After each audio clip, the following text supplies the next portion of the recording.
Yeah, so I think the unifying theme in all of the work that I've been doing so far has been I'm really interested in intersections um, between communities, between these constructed identities that we sometimes call ethnicities or nations, and that's something that I was interested in my doctoral dissertation. How these communities intersected, how they described one another, how they influenced one another.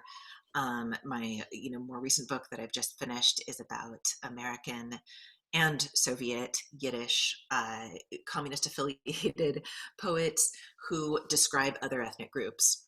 So much of what I've done is to talk about descriptions of the other, and this new project is really not an exception. I'm looking at how Ukrainian poets are defining Ukrainian identity, but part of that happens in their translations of other poets, for example, Belarusian poets or Latvian or Polish poets.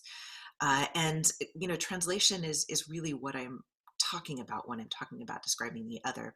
I may not be always looking at this lexical process of taking a word in one language and translating it into a word in another language, but what I'm interested in is how a person can understand another experience of the world, and and how that experience is then filtered through their own memories, and all of that is part of translation. What I did in the last book that I wrote, which is about the Yiddish writers, this is Songs in Dark Times, which is coming out in a couple of weeks.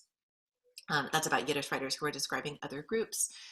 I actually use the term translocation, which is kind of a melding of two terms: translation and localization. Localization is this thing that we usually think about in terms of like software industries, right? You localize a video game so that, if it's been popular in Japan, you maybe change some of the visuals and some of the other experiences in the game to make it more popular with an American audience, right? And sometimes that means that you change like some kind of mochi treat into a hot dog, or you change the orientation of the signs, or you change the way that the characters look.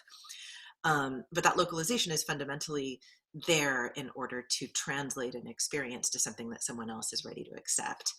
And part of what these poets are doing is they're localizing someone else's experience to their own.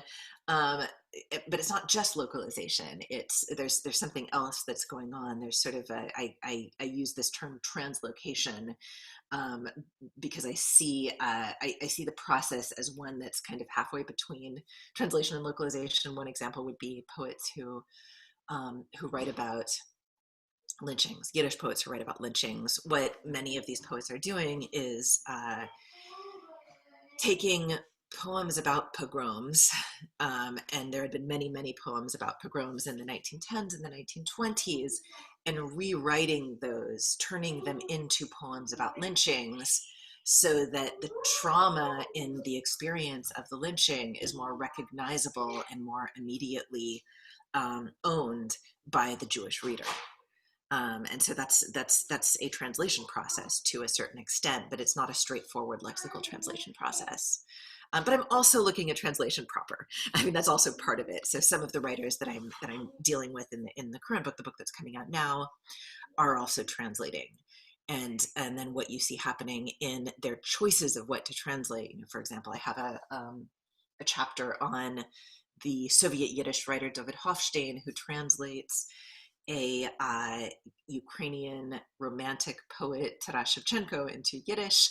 And in his choices of what to translate by Shevchenko, you see him choosing descriptions of the same territories where he grew up.